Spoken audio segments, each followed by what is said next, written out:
Buenos días.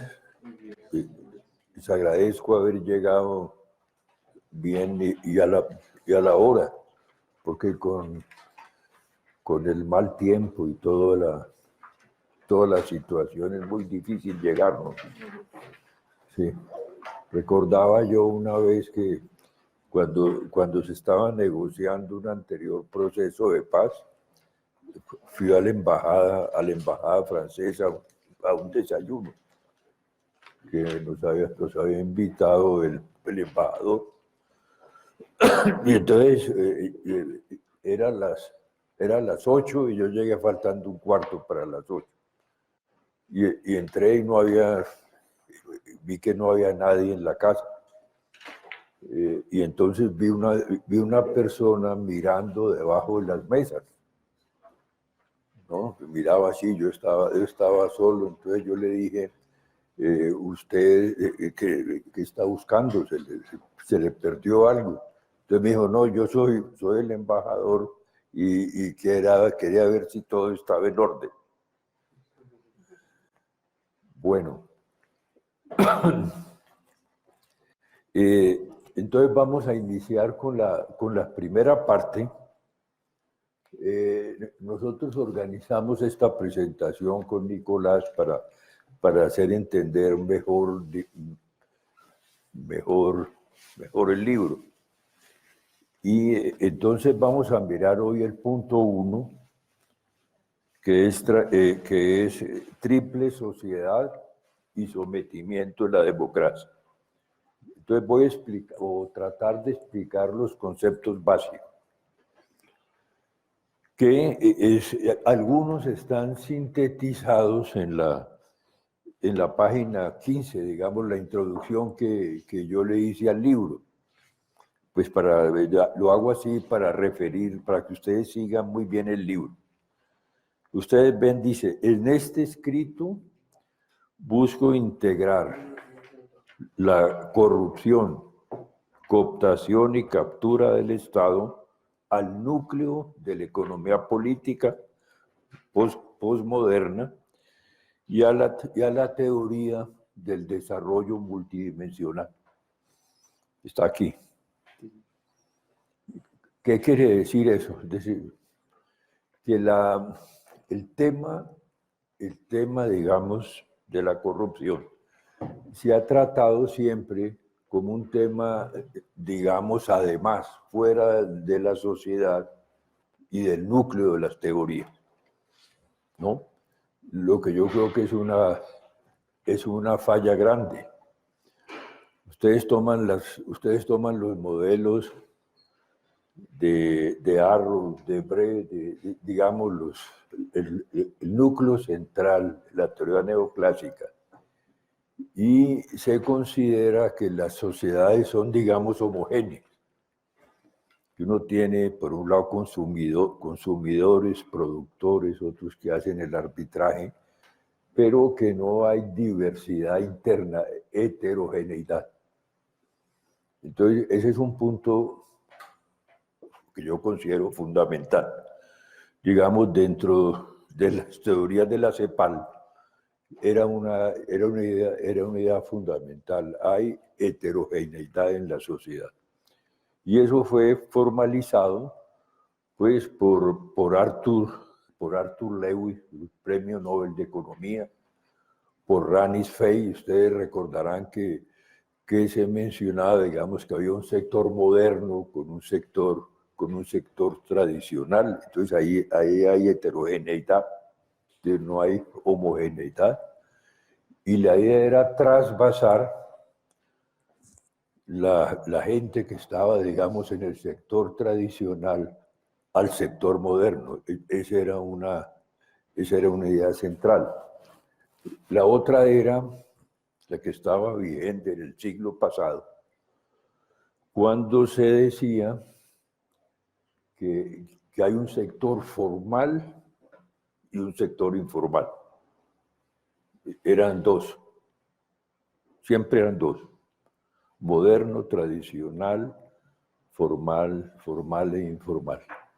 Y entonces uno mira, digamos, la formación del pensamiento Y yo vi, pues, digamos, cuando comencé estos trabajos, que uno no debía tomarlo en esa forma, sino yo lo tomaba, era referenciado, digamos, al Estado, y veía que siempre había tres. No eran dos, sino tres. Entonces vi una sociedad cooptada, que es la que controla el Estado, saca ventajas del Estado, etcétera, por diversas formas y mecanismos, subsidios, contratos, trampas, etcétera. Una sociedad no cooptada, que es la que realmente está sometida al mercado, porque la otra no está sometida al mercado. Sufre el mercado, pero saca ventaja. Y una que se creció en forma descomunal en los últimos 25 años, no solamente en Colombia, sino a nivel mundial, que es la sociedad ilegal criminal, que es donde están, digamos, narcotraficantes, políticos corruptos, todo lo que hace, digamos, trampas, si uno toma como referencia el modelo de competencia, ¿no? Y además utiliza violencia para distribuir el ingreso. O sea, que yo no veía la interacción de dos, como era digamos, el sistema convencional, el pensamiento convencional, económico, político. Sino decía, yo veo tres. Creo que es lo que hay en Colombia hoy. En Colombia hoy uno tiene grupos, redes, que son los cooptados, que son los que controlan el Estado y los territorios. Y los territorios, no solamente el Estado. Estado y territorio. Y otros son la sociedad no cooptada. Entonces, repito, que es la que realmente está sometida al mercado, los campesinos que producen bienes de pan coger, los pequeños empresarios, etc. Y una sociedad ilegal criminal que busca la redistribución del patrimonio, del ingreso, por medios, digamos, violentos y corruptos. Esos son los tres, digamos, componentes principales de la sociedad. Por eso es que las instituciones que solamente se diseñan para la sociedad cooptada, o sea, los instrumentos regulatorios, pues funcionan parcialmente, porque están hechos para una parte, digamos, de la sociedad. Es decir, como si la sociedad fuera, digamos, normal, como si fuéramos, digamos, Suecia. Pues si uno está, digamos, en Suecia, pese a que hay, digamos, corrupción en algunas cosas, e ilegalidad, no hay esa, digamos, fractura social tan importante, ¿no? Bueno, entonces yo quería resaltar ese primer punto. Ahora, esas tres sociedades se evolucionan, no son sociedades estáticas. Por eso dice teoría evolucionista. Entonces hay que ir mirando cómo eso cambia con los cambios mundiales. Doy, digamos, dos ejemplos. En la década de los 50 y 60, teníamos era sociedad cooptada e informal. Solamente, digamos, la 1 y la 2, ¿no? Comenzó a aumentar, digamos, la violencia y las FARC se ramificó de las dos. hacía parte, era parte del Partido Liberal. Y entonces se convirtió en parte de la 3.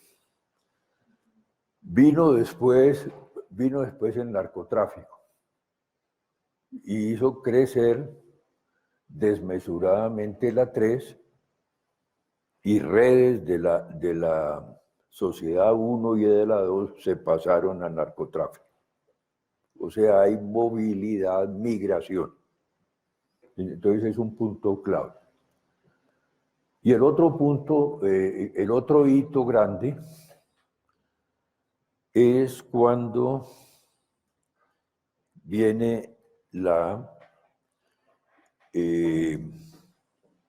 viene el proceso de apertura económica y la globalización, que en ese momento, digamos, en conjunto, digamos, el sector agrícola e industrial recibían privilegios.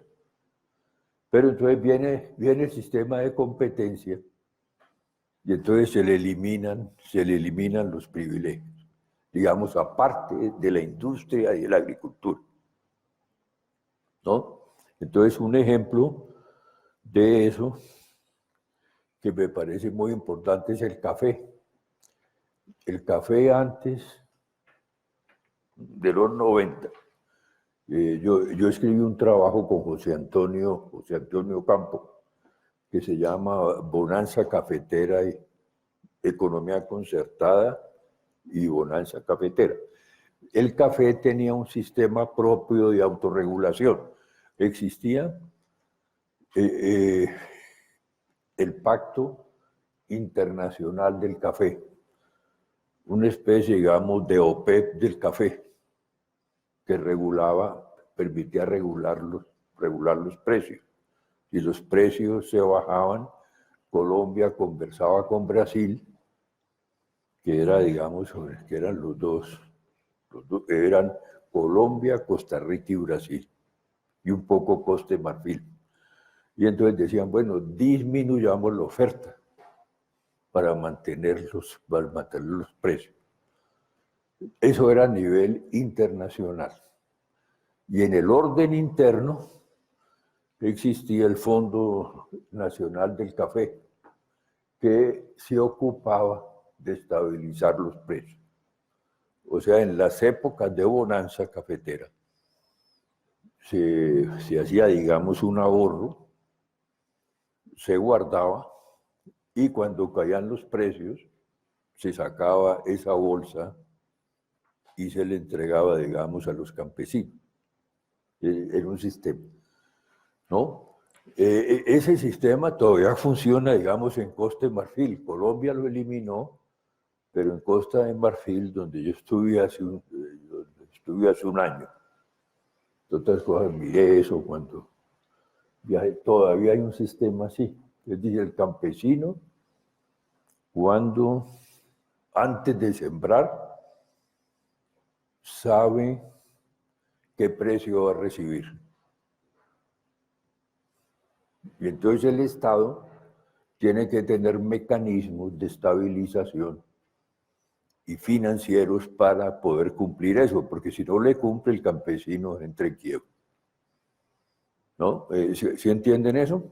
Entonces allá funciona con el café y funciona con el cacao, que son los bienes, digamos, de exportación más importantes. Bueno, entonces el interés mío es que podamos entender y discutir bien, digamos, cuál es la base, digamos, conceptual y cuál es la diferencia con los modelos, digamos, de interpretación vigente. Para tener un sistema como este, como el de triple sociedad, hay que mirarlo dentro del ángulo de la economía política, porque tiene un componente político muy importante. de intervención del Estado, de que esas tres sociedades compiten por capturar el Estado. Compiten. Yo les había dicho ya la vez pasada, por ejemplo, que cuando se eliminó que para eliminar la extradición en la Constitución del 91, se hizo una asamblea constituyente y quedó una pequeña institución que se llamó Congresito, donde entraron lobbies del narcotráfico e influyeron para eliminar la extradición. Eso fue, digamos, denunciado. El secretario de ese congresito tuvo que pagar penas de cárcel, ¿no? Por haber hecho, y después se restableció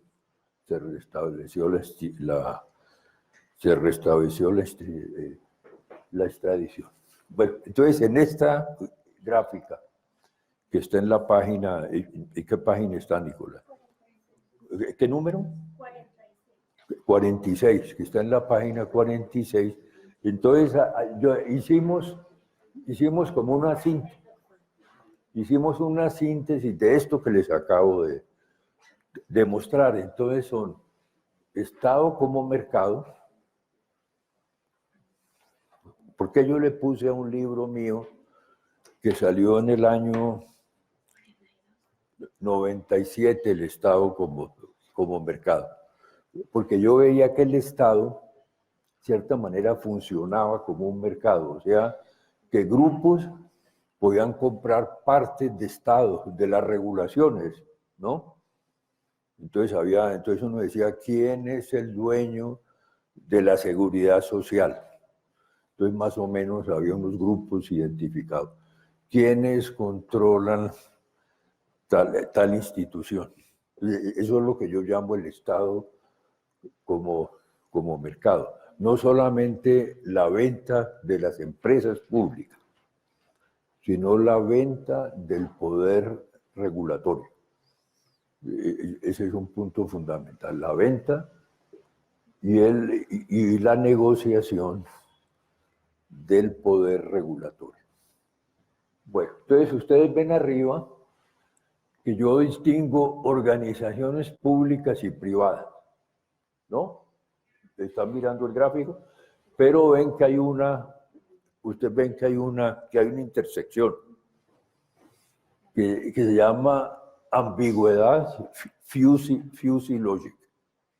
Entonces hay unas instituciones que tienen lógica difusa.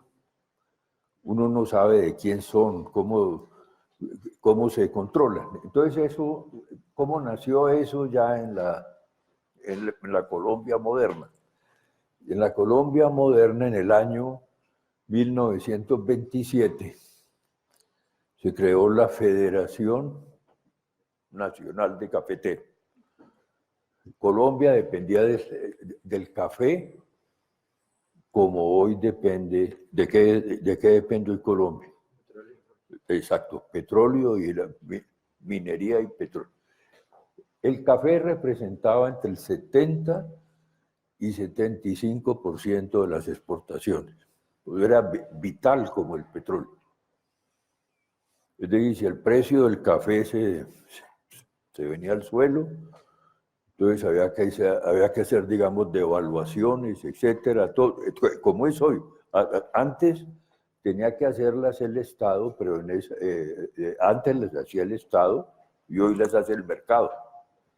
Hoy las hace el mercado, antes el Estado. Bueno, entonces, en el año 27, entonces, a la Federación Nacional de Cafeteros se le dio el manejo del impuesto cafetero y del Fondo Nacional del Café. O sea, se privatizó en cierta manera la parte fiscal. ¿Ve? ¿Sí entienden eso? Eso es un punto fundamental. Entonces quedó privatizada. Entonces, quedó como una entidad que no se sabía exactamente si era pública, privada. En la ley se decía que era de derecho privado, pero tenía funciones que debían ser, digamos, del Estado. Entonces, a medida que la zona de Fusilloche, que es más grande, esta zona viene acá y se toma quiere decir que el país, o un país cualquiera, está más, digamos, sometido a que no se sabe quién es el Estado. Porque no es la idea de ver el Estado como un ente, digamos, autónomo, neutro, que toma, que se interesa solo por el bien público. El Estado es un campo de fuerzas de esas tres sociedades. Es un campo de fuerza y según quién gane en un momento dado, entonces el país se va para un lado. Por ejemplo, hoy hay ese tema, esa pelea con la JEP. ¿Quién es la JEP? ¿Quién controla la JEP? La JEP refleja el interés del Estado. Se logró después de la Constitución del 91 que el Banco Central fuera independiente, que yo creo que es un avance supremamente grande, porque antes, ¿cómo funcionaba el Banco Central? En el Banco Central tenía una institución que se llamaba Junta Monetaria. Y esa junta tenía, digamos, asesores.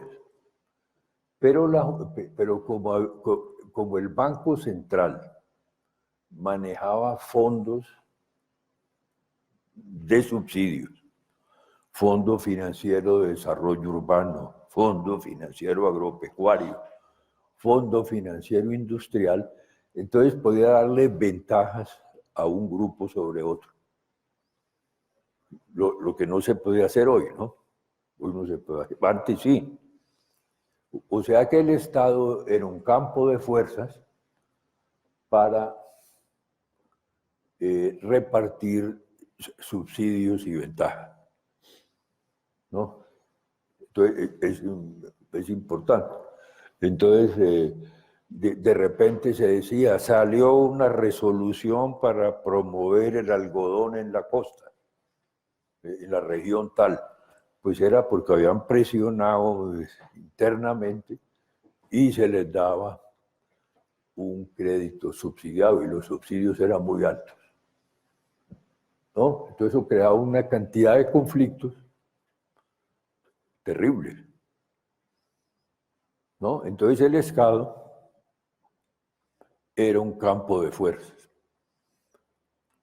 Después ya con las reformas, después del 91, digamos, el sector financiero, como se eliminó eso, entonces dijo, no, nosotros vamos a manejar las pensiones, los fondos de pensión directamente. Y vamos a invertir pues, ¿qué es lo que ha hecho el Grupo Aval, ¿no? Manejar los fondos, digamos, de pensiones y hacer las carreteras.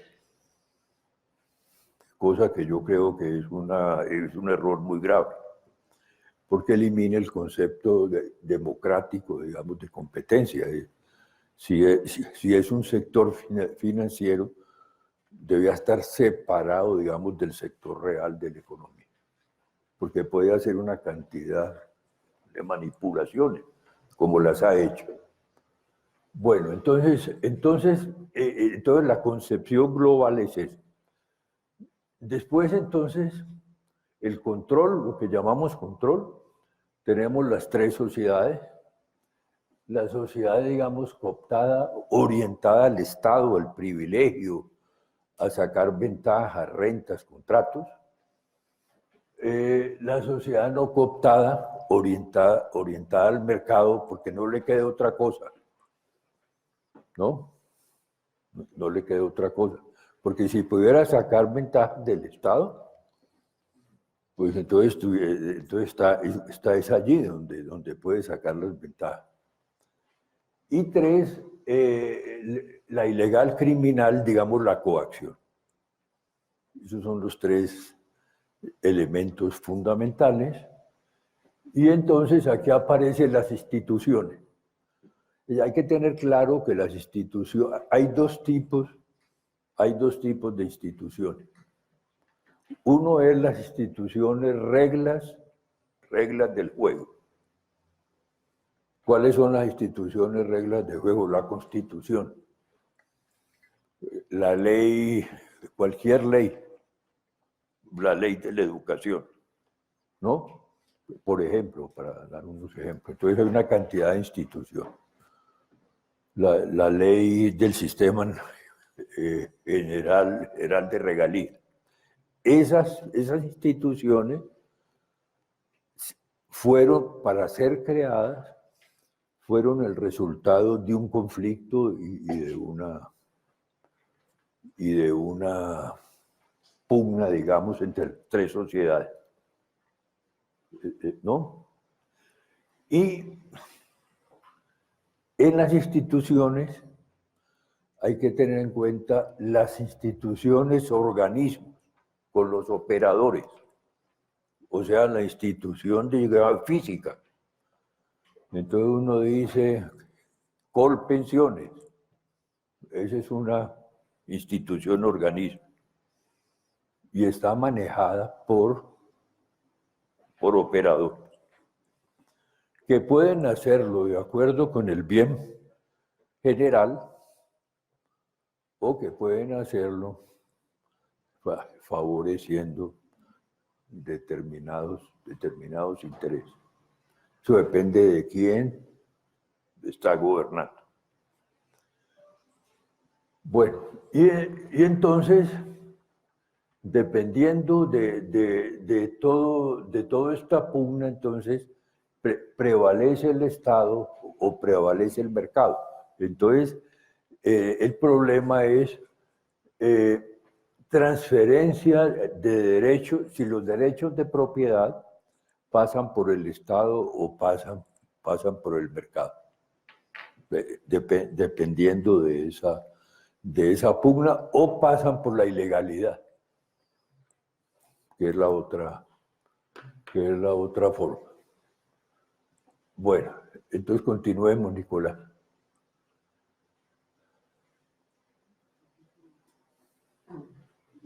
Sí es claro lo que les estoy diciendo, por favor.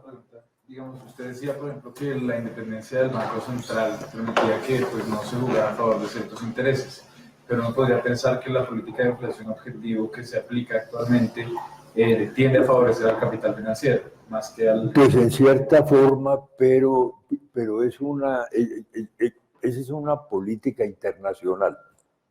Si no hace eso, ¿ve? Si no tiene, digamos, un control de la inflación, entonces quiere decir que a nivel internacional Colombia en relación con el resto del mundo sufre muchos problemas, ¿no? Bueno, pusimos para, digamos, explicarles un poco más, entonces, cómo desde el ángulo, digamos, fiscal, que es un tema, digamos, central, ¿no? El tema fiscal. Recordaba yo, Schumpeter decía, si usted quiere conocer un país, estudie bien el presupuesto. Estudie bien el presupuesto. O sea, mire qué inversiones se hace, a quién favorecen, qué región.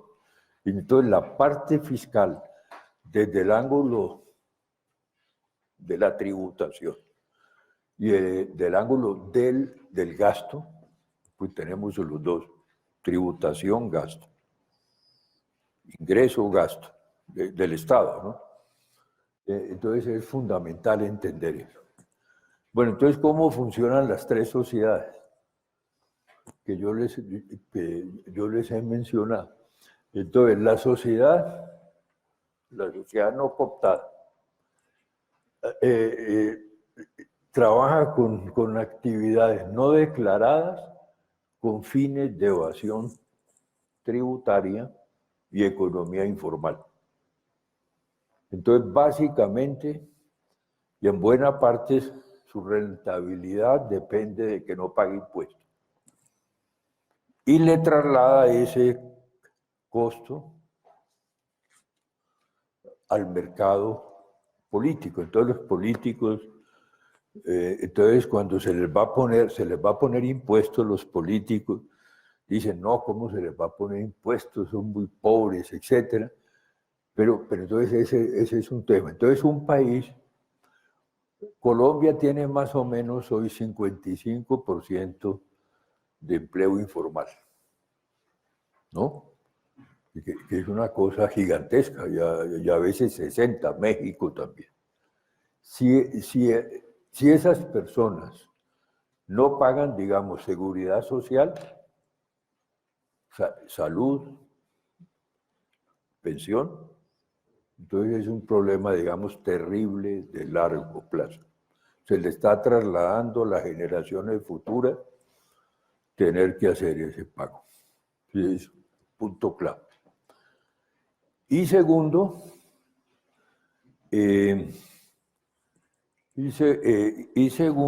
desde el ángulo, digamos, tributario, no, porque ustedes pueden definir sector informal de muchas maneras. Se define ya sea por el tipo de empleo, entonces se dice menos de tantos, digamos, menos de tantos empleados es informal, pero yo creo que la definición más interesante es si paga seguridad social, en el mundo de hoy, ¿no? ¿Paga o no seguridad social?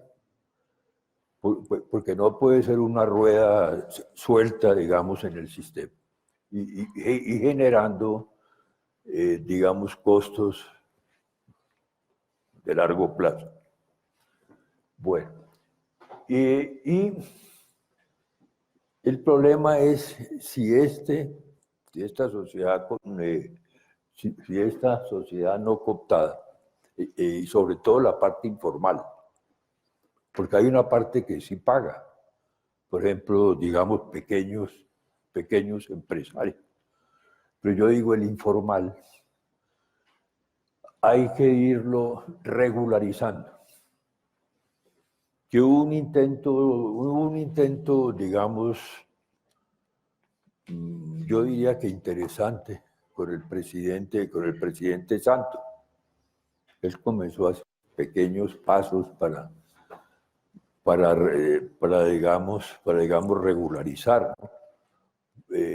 Pero ese es un problema, digamos, grande. Ustedes tienen digamos, países como Suecia, Francia misma, digamos, combaten mucho eso, ¿no? Combaten eso, Estados Unidos también. Luego viene la actividad, la sociedad cooptada, que es una gran evasora de impuestos, ¿no? Ustedes vieron el informe de paraísos fiscales, de Panama Papers, y ahí encontraron varias muy importantes personalidades de aquí que tenían sus fondos en paraísos fiscales, sobre todo grandes sumas, ¿no? Pues sobre todo grandes sumas, y sacan, entonces tienen evasión tributaria, captura del Estado. ¿Qué quiere decir captura? Que sacan ventajas, digamos, de los contratos. Todos esos contratos, el sistema de contratación se volvió en el centro más grande hoy de la corrupción. ¿no? Ahí es donde está la corrupción. Por ejemplo, los contratos de grandes vías, ustedes han visto pues, todos los escándalos, etcétera. Entonces sacan ventajas de eso. Pues claro que hay empresarios que no sacan, que están, digamos, en el mercado tratando, no son corruptos, la mayoría, ¿no? Pero usted tiene un grupo bastante, digamos, corrupto, pero en general hay tasas, digamos, de evasión de impuestos. Yo las puse en el libro, más adelante las van a ver, digamos, el IVA, creo que tiene más o menos 40% de evasión. O sea, si todo el mundo pagara el IVA, perdón, pues no tendríamos, digamos, problemas, digamos, fiscales grandes. Yo creo que no tendría. Otro punto es la diferencia entre el impuesto predial urbano con el rural. Ese sí que es un punto serio. Hoy las ciudades,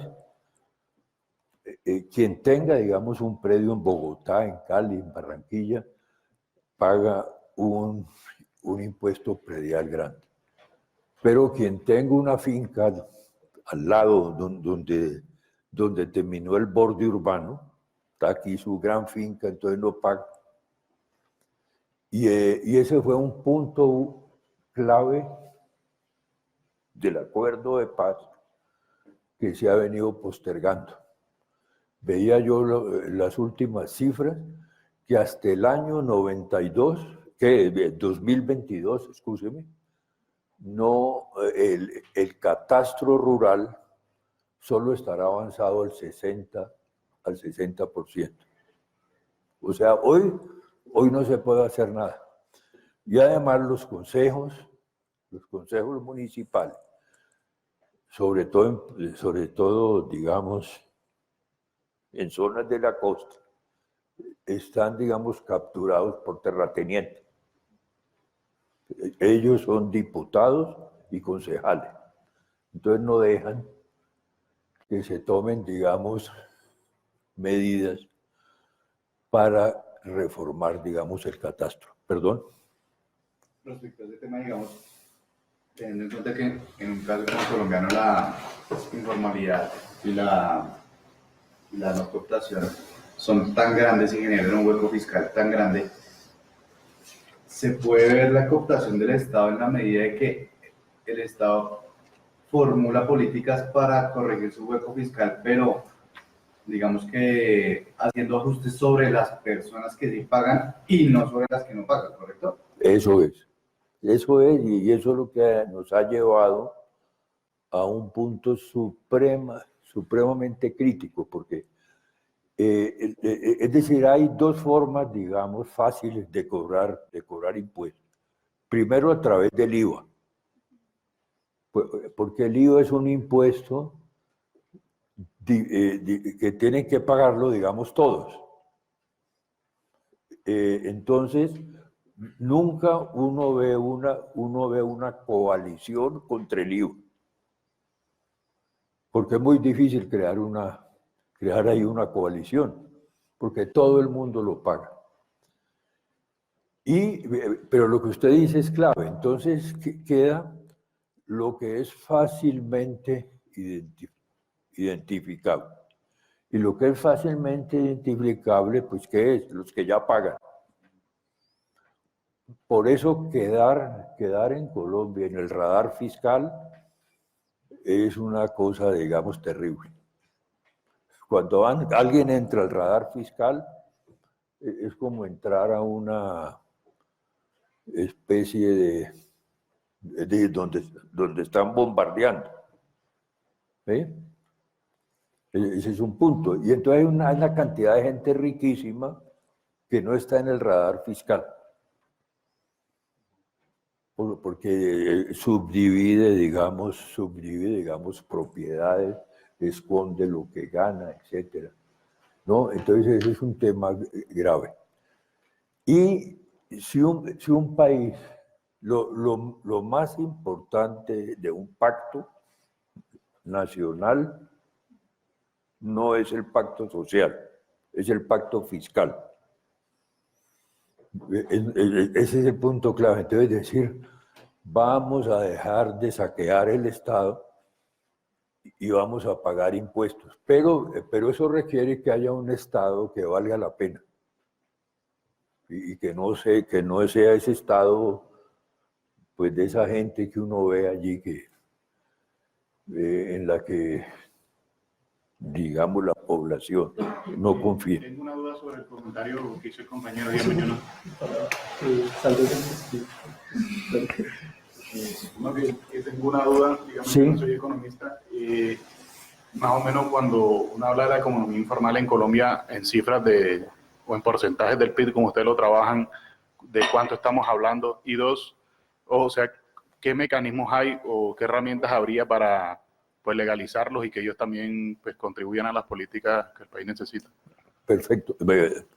Ya vamos a pasar a eso para dar una respuesta. Pero yo creo que el comentario me parece clave y ese es el comentario, digamos, principal, ¿no? De que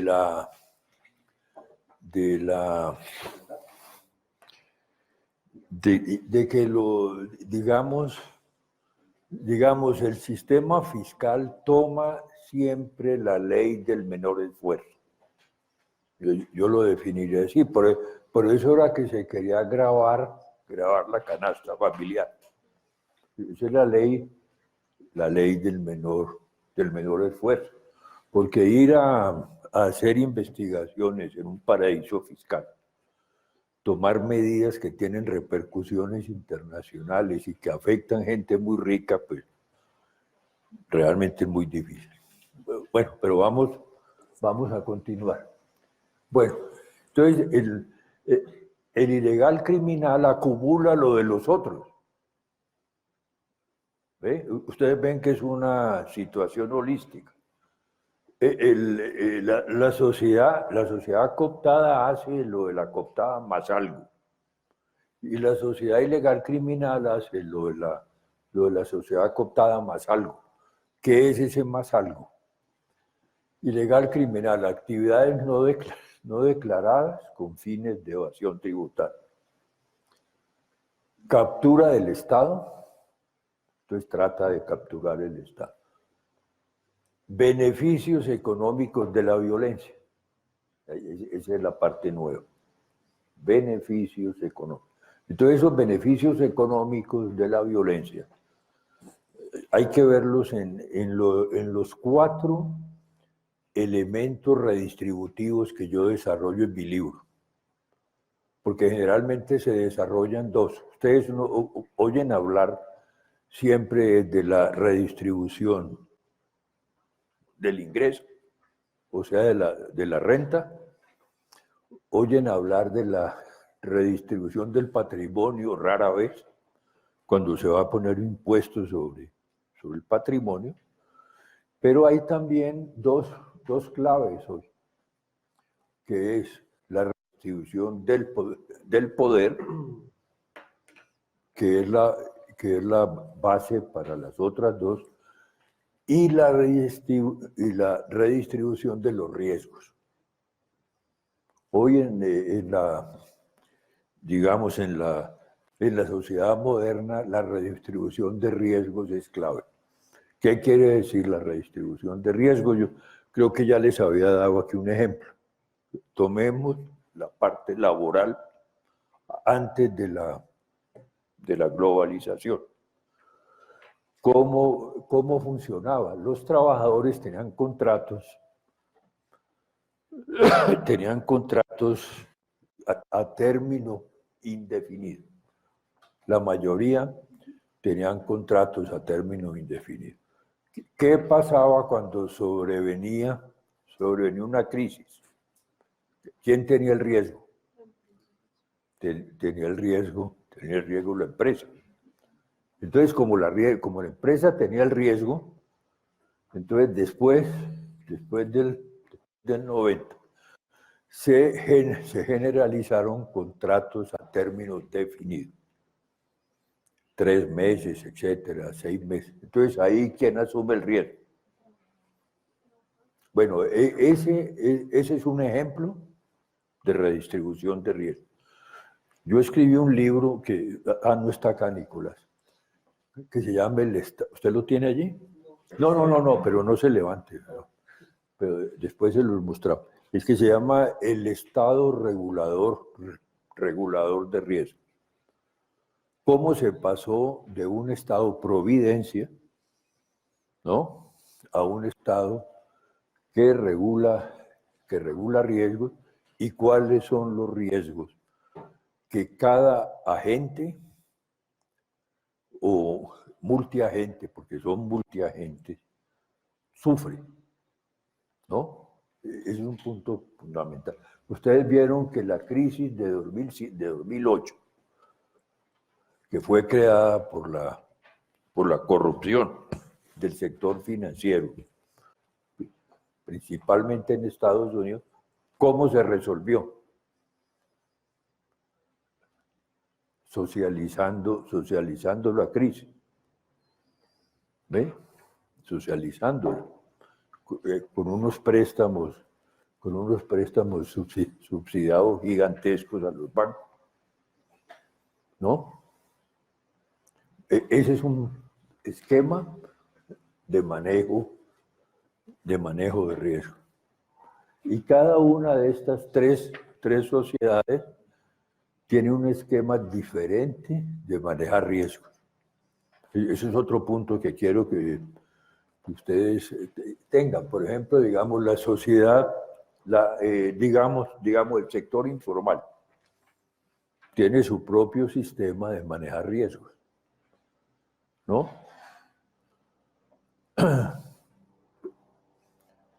Por ejemplo, la empleada mía, Luz, ella, tienen, digamos, los vecinos un fondo, es decir, como un banquito, donde cada uno hace un aporte cada mes y con esa plata, si alguno se quedó desempleado, o sea, le prestan si tiene una emergencia. Esa es una forma de manejar riesgos, ¿no? La otra forma de manejar riesgos, como sucedió en 2008, fue lo que hizo, digamos, el sector financiero y los 20 bancos sistémicos, que fue capturar la Fed, ¿no? El Federal Reserve, para manejar en situación, digamos, de riesgo. Entonces, ustedes tienen un sistema de disminución mundial de las regulaciones, pero cuando hay una crisis, el Estado salva a los más fuertes y no a los más pobres, como sucedió en Estados Unidos con las crisis subprime, que, digamos, millones de personas perdieron las casas, ¿no? O como sucedió aquí con el UPAC también, a final de los 90. Bueno, entonces pasemos, Nicolás. Sí. Yo tengo una pregunta antes. Sí. Si uno quisiera, digamos, aterrizar la teoría de la triple sociedad a nivel territorial, digamos, uno encuentra que existen, por ejemplo, regiones o departamentos donde existen comunidades indígenas, comunidades campesinas, comunidades afrodescendientes, ¿sí? Que uno las podría considerar como parte de la sociedad cooptada porque tienen control del territorio, ¿sí? Sí. Pero también uno las podría considerar como una sociedad no cooptada porque también están al devenir del mercado, porque dependen del sistema general de regalías para, Sí, digamos, su financiación, y también del precio internacional de los commodities, porque la mayoría de ellos, digamos, tienen una actividad agrícola, ¿sí? Entonces, uno, si quisiera aterrizar esa teoría a un nivel regional, uno cómo podría clasificar, por ejemplo, una comunidad indígena o campesina, dentro de qué sociedad estaría. ya. Pues en el libro mío, entre el año 80 y 90, en este y en otros libros, usted conoce, Yo las clasifiqué primero como sociedad, digamos, no cooptada, ¿no? Pues porque estaban, digamos, sueltas, en mala... Pero después del 91, que fue un avance gigantesco para las comunidades, entonces las sociedades se les dio seguridades, digamos, sobre ciertas zonas, los resguardos.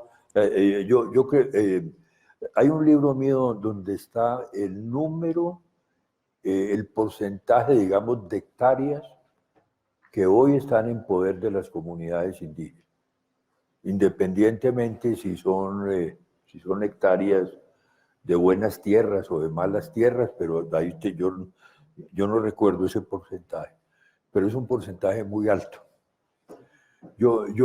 Cuando yo dirigí el plan del Amazonas en el 90, yo encontré que el departamento del Amazonas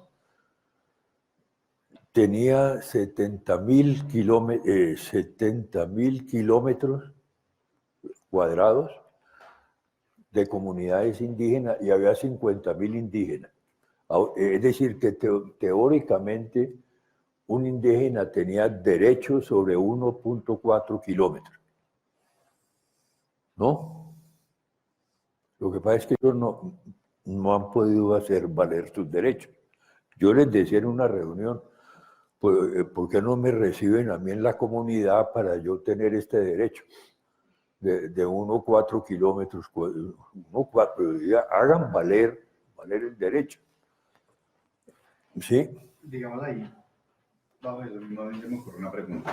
Ellos tienen una cantidad de terrenos, pero entonces también, pues hay como unos... Ellos tienen unos terrenos, pero entonces también hay dos tipos de intereses. Hay unos intereses restrictivos hacia ellos, que digamos, listo, tienen la tierra, pero no pueden hacer ciertas actividades. Y hay otros intereses personales que, sobre todo en las comunidades indígenas, se enfocan como en cuidar sus propios territorios. Entonces, la pregunta va a esto. Ellos pueden tener una cantidad determinada de territorios, pero, digamos, esos territorios tienen una productividad económica limitada. Entonces, ¿cómo hacen ellos para compensar esa falencia económica con respecto a la cantidad de territorio que tienen para, digamos, mantener una calidad de vida estable? Claro, pero digamos, para completar lo que Nicolás decía y después responder lo suyo. Entonces, después del 91, yo creo que ellos son, porque tuvieron ventajas, partes, digamos, de las regalías, está claramente la salud también, ¿no? Entonces yo creo que son cooptados, pero marginados. Que es cooptados, pero ¿qué quiere decir cooptados, pero marginados? Que ellos reciben, digamos, beneficios, etcétera. Cada cierto tiempo, digamos, hay conflictos y se les da nuevas tierras de baldías. Pero la sociedad no los ha, es decir, no los ha, digamos, integrado. Por ejemplo, Estados Unidos lleva en el DANE de Estados Unidos un indicador que es el número de matrimonios mixtos. ¿Sí me entiende? Sí, yo no sé si me explico bien. ¿Cuántos matrimonios hay entre diferentes comunidades? Yo creo que ese es un indicador clave, porque eso muestra que la sociedad se está volviendo, digamos, más integrada. Y yo no, por ejemplo, a mí me gustaría conocer cómo es ese indicador en Colombia, ¿no? Saber cuál es el número, cuántos matrimonios mixtos en diferentes comunidades indígenas, porque con las comunidades afro es distinto.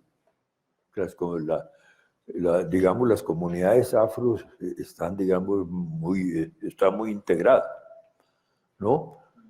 Yo diría que espontáneamente. Yo viví tres años en Burkina Faso, que es el centro, digamos, del África, con las Naciones Unidas, y allá conocí bastante bien las comunidades afro. Entonces, la relación con las comunidades afro siempre son muy fáciles, ¿no?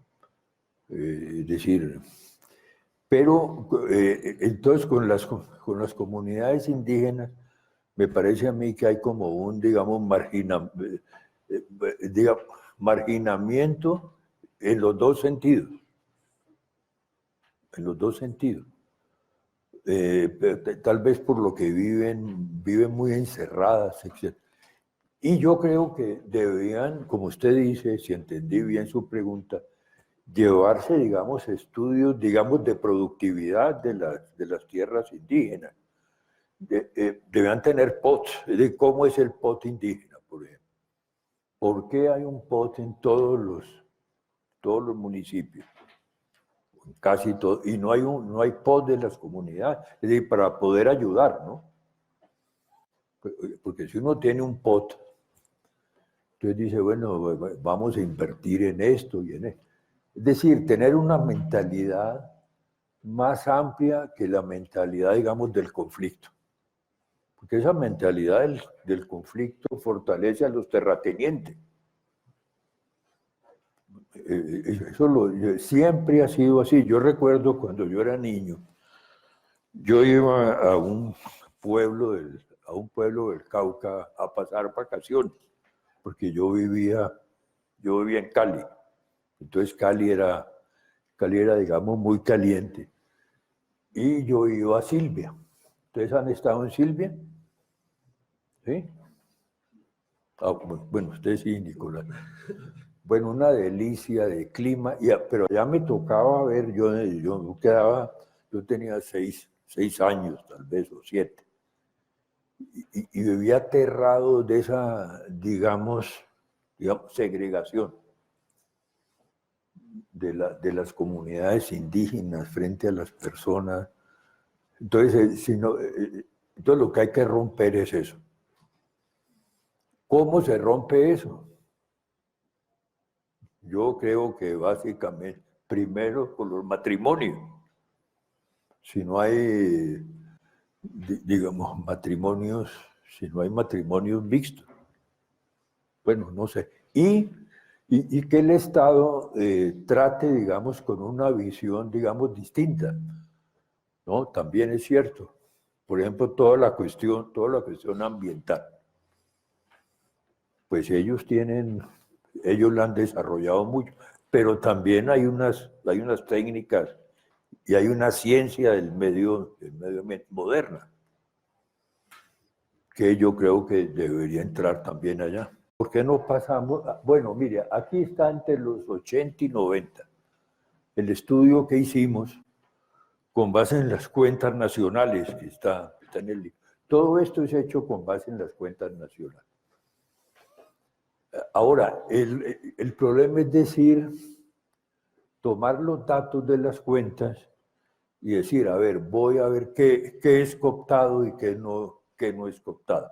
Porque usted no puede mirar cada unidad económica porque sería un trabajo gigantesco. Entonces nosotros miramos más o menos qué tenía subsidios, qué grupos tenían ventajas, ese tipo de arancelarias, etc. Y entonces encontramos que la sociedad cooptada, que es la que está con la línea punteada, ¿no?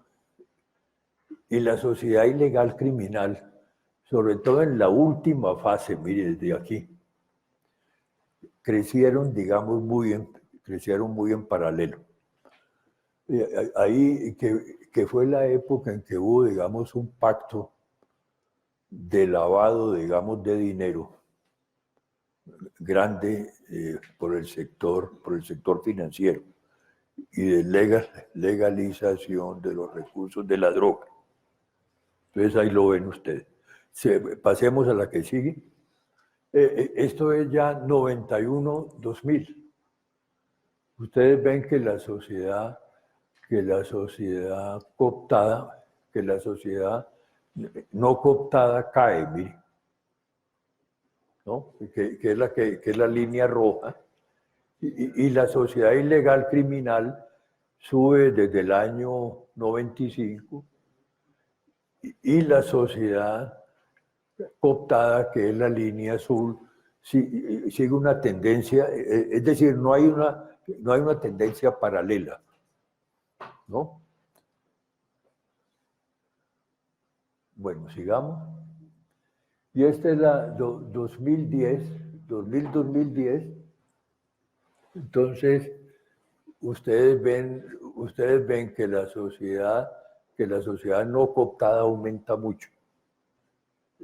Esa es una cosa, porque la informalidad ha crecido de una manera fulminante, la informalidad, ¿no? Y ven que la sociedad, que la red cooptada crece también, y la ilegal criminal disminuyó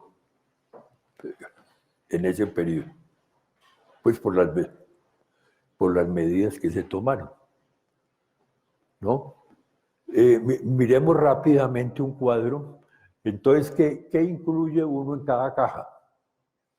Porque esa es la parte, digamos, clave. Hay que tomar las cuentas nacionales de 30 años y decir, en la sociedad cooptada incluyo esto. Entonces, en el año 90-2000, entonces incluimos servicios personales, Fondo Nacional de Regalías, ¿no? Porque ahí es como se coopta a la gente, las redes, la población. Contribuciones para fiscales, ¿no? Todas las contribuciones. Por ejemplo, lo que se hizo ahora con los fondos, con el fondo que se le volvió a entregar a los mismos grupos que lo controlaban antes. Utilidad de grupos económicos, sector financiero, que ha sido un grupo cooptado, sector transporte y parte del sector industrial y del sector agrario. Parte. Digamos, los más grandes, digamos, toda la parte, digamos, de subsidios al azúcar, digamos, para dar un ejemplo, los azucareros hacen parte. Entonces ahí está el PIB del azúcar. En la sociedad no cooptada tiene parte del sector agropecuario, industrial, comercio, construcción, hoteles y restaurantes, que es más competitivo. Ese es un sector muy competitivo. Inmobiliaria y alquileres. Y el tercer, y lo que se llama, digamos, tercer sector, que incluye ONGs, cooperativas y voluntariado, que es bastante importante, miren, 6% del PIB, y a veces no se le da importancia. Y ahí nacen pequeñas empresas.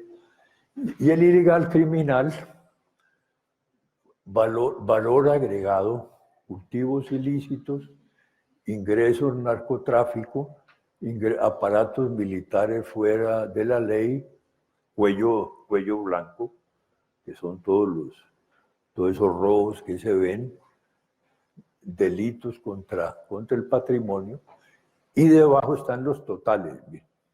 Entonces aparece la sociedad cooptada, más o menos 31%, 30%, un tercio. Más o menos es un tercio, según este cálculo.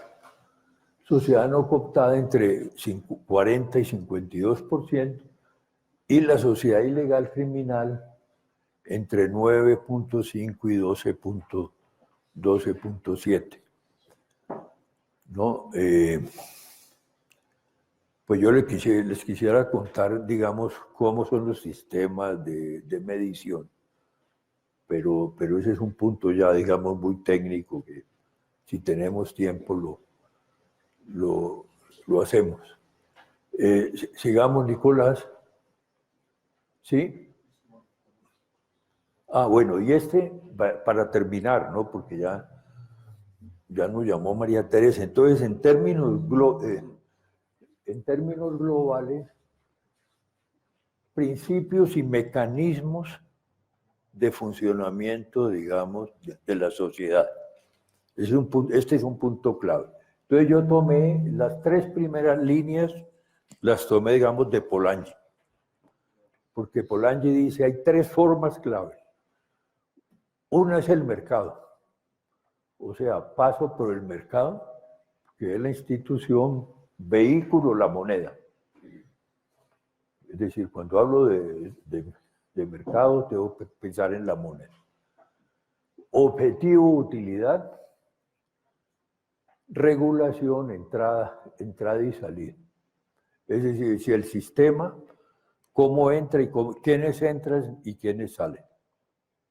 Es el funcionamiento, digamos, básico del mercado. Después viene reciprocidad. Institución, familia, vehículo, regalo, objetivo, reconocimiento y prestigio, regulación, la lealtad. Ese sí que es un mecanismo importante, ¿no? Porque fíjense que aquí en Colombia la familia sirve de seguridad social, cumple de cierta manera la función de la seguridad social para quienes no tienen seguridad social. Y tercero, el principio de redistribución, entonces es el Estado. Tiene que haber Estado. Sin Estado yo no veo cómo se puede redistribuir. Vehículo, impuestos y prestación de servicios. Objetivo, cohesión social y política. Si no hay redistribución, no puede haber cohesión social o política. Ese es un principio, digamos, elemental que, digamos, las sociedades, digamos, lo han mostrado. Por eso Francia no ha dejado destruir su estado de bienestar. Entonces, pero ahí el problema es cómo se financia el estado de bienestar, que es otra cosa. Y yo incluí el último. Yo digo, bueno, hay otra forma nueva de funcionamiento de la sociedad hoy que no había visto Polanyi, porque cuando él estaba no era un problema, que es el problema, digamos, de la corrupción, captura y cooptación del Estado.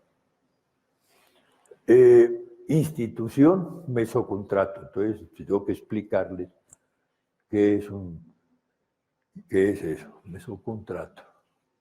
Vehículo, opciones sobre ventajas futuras, clientelismo y violencia. Clientelismo y violencia. Entonces ese es el vehículo. Objetivo, aseguramiento frente a los riesgos. Cada grupo, subgrupo busca, digamos, estar asegurado. Y finalmente, regulación, control y lucha política. Pues que es lo que tenemos hoy, ¿no? O sea, que en vez de 3 formas, como decía Polanyi, yo creo que son 4.